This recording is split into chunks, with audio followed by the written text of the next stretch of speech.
यहाँ के हमारे युवा साथियों, बहनों और भाइयों, मैं सबसे पहले 1857 के प्रथम स्वातंत्र समर की अमर नायिका महारानी लक्ष्मीबाई के इस किले के प्रांगण में आयोजित अंतर्राष्ट्रीय योग दिवस की पूरे प्रदेशवासियों को हृदय से बधाई देता हूं और आप सभी का मैं बुंदेलखंड वासियों का, प्रदेशवासियों का इस अवसर पर अभिनंदन करता हूं। हम सब आभारी हैं देश के यशस्वी प्रधानमंत्री श्री नरेंद्र मोदी जी का,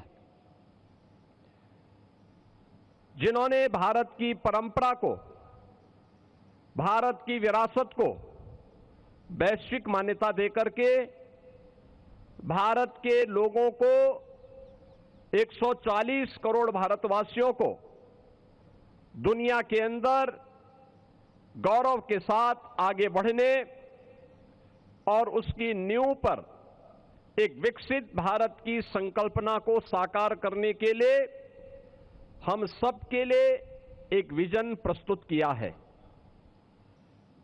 आपने देखा होगा प्रधानमंत्री जी स्वयं भी हर वर्ष अलग अलग राज्यों में जाकर के अंतर्राष्ट्रीय योग दिवस के इन कार्यक्रमों को सफलता की नई ऊंचाई तक पहुंचाने के लिए कार्य करते हैं। और ये मेरा सौभाग्य है कि इस वर्ष मुझे झांसी के इस ऐतिहासिक मैदान में आप सबके साथ अंतर्राष्ट्रीय योग दिवस के इस कार्यक्रम के साथ जुड़ने का अवसर प्राप्त हो रहा है।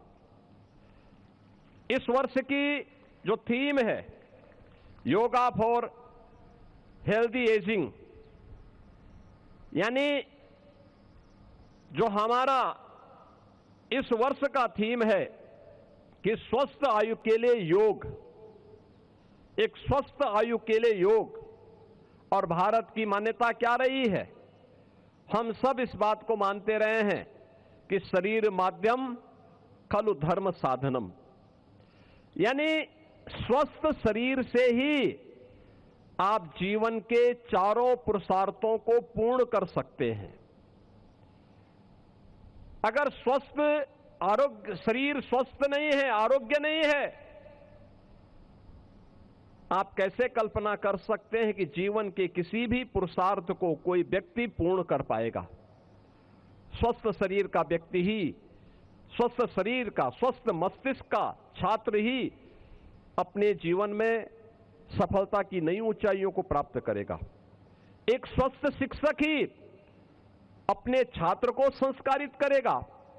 एक स्वस्थ किसान ही खेती बाड़ी के नियमों के बारे में एक नई ऊंचाई को प्राप्त करते हुए लोगों के लिए प्रेरणा बनेगा। एक स्वस्थ श्रमिक ही अपने परिश्रम से इस प्रकार के निर्माण कार्यों की श्रृंखला खड़ी करेगा। एक स्वस्थ वैज्ञानिक ही भारत को नए नए अनुसंधान दे पाएगा। एक स्वस्थ नागरिक ही स्वस्थ राष्ट्र की आधार बन सकता है। और इस बार की प्रधानमंत्री जी ने जो हर भारतीय के लिए इस बार की जो थीम दी है वह योगा फॉर हेल्दी एजिंग के लिए, यानी स्वस्थ आयु के लिए योग। हम सब भारतवासी गौरव की अनुभूति करते हैं कि प्रधानमंत्री जी ने 12 वर्ष के अपने इस कार्यकाल के दौरान भारत के अंदर सबसे अधिक समय तक एक निर्वाचित प्रधानमंत्री के रूप में कार्य करने का रिकॉर्ड भी बनाया है। और भारत की विरासत को सम्मान देने का कार्यक्रम किस रूप में? योग को अंतर्राष्ट्रीय मान्यता देनी हो। आज दुनिया के लगभग 200 देश योग के साथ जुड़ रहे हैं। आप इस बात को महसूस करते होंगे कि कैसे दुनिया के अंदर योग के प्रति अब लोगों के मन में एक लालसा पैदा हुई है और हर व्यक्ति चाहता है कि भारत का कोई युवा आकर के वहां योग के कार्यक्रम के साथ उन परंपराओं के साथ जोड़ें और दुनिया को स्वस्थ रहने के लिए प्रेरित कर सके। यानी एक नया फील्ड भारत के युवाओं के लिए आयुष विधा के प्रति प्रधानमंत्री जी ने भारत के नागरिकों के लिए आयुष विधा के लिए एक नया क्षेत्र खोला है दुनिया के अंदर। हम जितना उसका उपयोग कर पाएंगे वह उतना उनके हित में भी और देश के हित में भी होगा। पहली बार देश के अंदर भारत की परंपरागत ट्रेडिशनल मेडिसिन को उन्होंने आयुष मंत्रालय के रूप में मान्यता दी और उत्तर प्रदेश के अंदर आयुष मंत्री यहां पर स्वयं इस कार्यक्रम का हिस्सा बन रहे थे, जिनका उद्बोधन अभी आपने कुछ देर पहले सुनने को आपको प्राप्त हुआ था। याद रखना, स्वस्थ शरीर में ही स्वस्थ मस्तिष्क होगा, ये हम बचपन में सुनते रहे हैं। और स्वस्थ मस्तिष्क होगा तो स्वस्थ बुद्धि भी होगी, और स्वस्थ बुद्धि होगी तो स्वस्थ आत्मा भी होगी। उसी आत्मा में ईश्वर का वास भी होता है। यानी प्रारंभ आधार कहां है? स्वस्थ शरीर। और इसीलिए हम सबका दायित्व बनता है कि हम इसका जितना प्रचार प्रसार कर सकें, इसको अपने जीवन शैली का हिस्सा बनाएं। ऐसा नहीं कि केवल 21 जून को ही करना है। 21 जून की तिथि हमारे लिए बहुत महत्वपूर्ण तिथि है। आप याद रखिए, हमारी ऋषि परंपरा ने जो कुछ भी किया है, कहा है, पर्व और त्योहारों के पीछे की मान्यता, वह किस बात के लिए? उसके पीछे का उद्देश्य भी यही है कि हम प्रकृति के साथ जीना प्रारंभ करें, प्रकृति के सानिध्य में रह करके अपने कार्यक्रमों को आगे बढ़ाएं। प्रकृति के सानिध्य में हम रहते हैं। 21 जून इस धरती का, यानी सबसे लंबे समय तक सूर्य का सानिध्य आज की तिथि में प्राप्त होता है। सूर्य जगत पिता कहलाते हैं। आपने देखा होगा, जो व्यक्ति, जो प्राणी सूर्य के जितने सानिध्य में रहता है, जो वनस्पति सूर्य के जितने अधिक नजदीक होता है, जितना अधिक सानिध्य उसको प्राप्त होता है, जितने अधिक समय तक मिलता है, उतना वो बड़ा होता है, उतने उसमें तेज होता है, उसमें उतनी ही एक क्षमतावान वो बनता है। सूर्य हम सबकी जीवंतता का प्रमाण है। हम आज की तिथि को ही क्यों मनाया?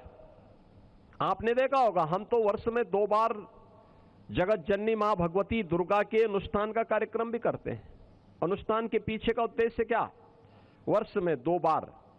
आपने देखा होगा, अनुष्ठान कब होते हैं? नवरात्रि के एक बार, यानी बासंते नवरात्रि कब? सर्दी घटते घटते थोड़ा गर्मी की ओर चढ़ती है। दोनों का जो बीच का मध्यकाल है, सर्दी उतर रही है, गर्मी चढ़ रही है, दोनों के मध्यकाल। शारदीय नवरात्रि कब होती है? जब गर्मी उतरती है और सर्दी चढ़नी प्रारंभ होती है। ये मध्यकाल ऊर्जा का काल होता है। आज का दिन सूर्य भगवान की दृष्टि से एक महत्वपूर्ण, सबसे अधिक समय तक धरती को आज सूर्य की रोशनी प्राप्त होने वाली है, और इसमें हम उस ऊर्जा को जो सूर्य से हमें प्राप्त हो रही है, उस ऊर्जा को अपने अंतःकरण में धारण कर सके। योग दिवस के अवसर पर यह आज हम सबको एक नई ऊर्जा प्रकृति से भी प्राप्त हो रही है। हमारी स्वयं की ऊर्जा के साथ साथ इसका भी हम कर पाएंगे। भगवान शिव से चलिए परंपरा, आदिनाथ भगवान शिव से चलिए परंपरा, योगियों ने, ऋषि मुनियों ने अलग अलग कालखंड में पूरी दुनिया तक फैलाया। एक समय था हम विस्मृत कर लिए थे, लेकिन आज प्रधानमंत्री मोदी जी के कारण फिर से हम अपनी विरासत पर गौरव की अनुभूति कर सकते हैं। और मुझे तो आप सबसे ये कहना है, देखिए, प्रधानमंत्री जी ने स्वस्थ आयु के लिए योग इस वर्ष की थीम रखी है।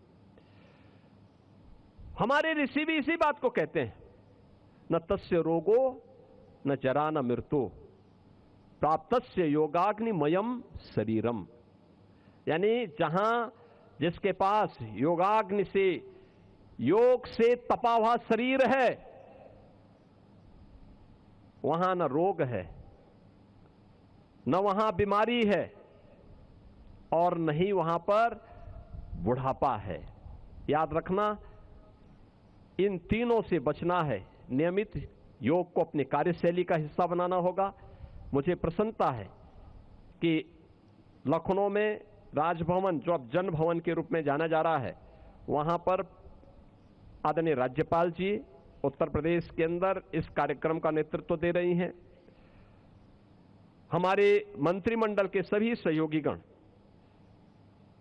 श्री केशव प्रसाद मौर्य जी डिप्टी सीएम वो प्रयागराज में, श्री ब्रजेश पाठक जी लखनऊ में, आयुष मंत्री यहीं पर हैं, वित्त मंत्री शाहजहांपुर में, कृषि मंत्री देवरिया में, प्रदेश सरकार के अलग अलग मंत्री और अलग अलग वरिष्ठ प्रशासनिक अधिकारी और पुलिस अधिकारीगण भी, अलग अलग विभागों के वरिष्ठ अधिकारीगण भी अलग अलग जनपदों में जाकर के इस कार्यक्रम का हिस्सा बन रहे हैं।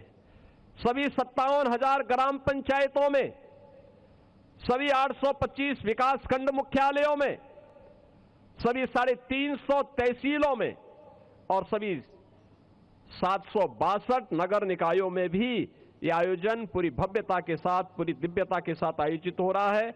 मैं अंतर्राष्ट्रीय योग दिवस के इस कार्यक्रम के साथ जुड़ने वाले सभी युवाओं को, सभी नागरिकों को फिर से बधाई देता हूं, उनका अभिनंदन करता हूं और वह इसको अपने जीवन शैली का हिस्सा बना पाएंगे इस विश्वास के साथ उनके प्रति अपनी मंगल में शुभकामनाएं देते हुए आप सबके प्रति भी अपनी शुभकामनाएं देता हूं। धन्यवाद। जय हिंद। आपके मोबाइल पर तुरंत आएगी ब्रेकिंग न्यूज। स्क्रीन पर सबसे पहले दिखेगी बड़ी खबर, देश दुनिया की हर खबर एक जगह। अब आपके मोबाइल पर तुरंत फटाफट इंस्टॉल कीजिए न्यूज नेशन ऐप और रखिए खुद को अपडेट।